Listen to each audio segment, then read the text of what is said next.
అద్భుతం కాదు కదా. టీమిండియా నుంచి కనీస పోరాటం కూడా లేకపోయింది. 2.5 రోజుల్లోనే ముగిసిన రెండో టెస్టులో ఆతిథ్య ఆస్ట్రేలియా 10 వికెట్ల తేడాతో ఘన విజయం సాధించింది.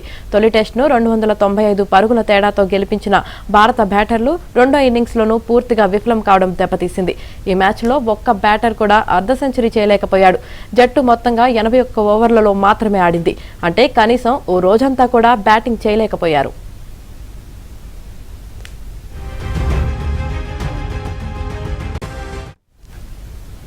ఆడిలైడ్లో భారత్కి ఇది వరుసగా రెండో ఓటమి. 2020లో జరిగిన డే అండ్ నైట్ టెస్టులోనూ పరాజయం పాలైంది. అటు గులాబీ టెస్టులో ఆస్ట్రేలియా మాత్రం 12-1 తేడాతో తిరుగులేని ఆధిపత్యాన్ని కొనసాగిస్తుంది. మూడో రోజు భారత్ రెండో ఇన్నింగ్స్లో 36.5 ఓవర్లో 175 పరుగులు చేసింది. నితీష్ కుమార్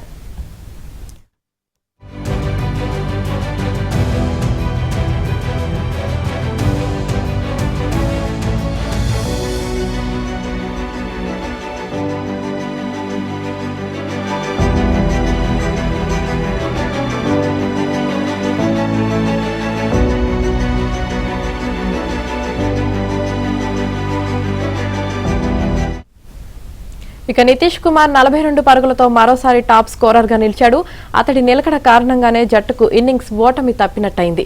కెప్టెన్ కమిన్స్ కు 5 వికెట్లతో తన బౌలింగ్ పదునేంటో రుచి చూపించగా బోలాండ్ కు 3, స్కోర్ కు 2 వికెట్లు దక్కాయి.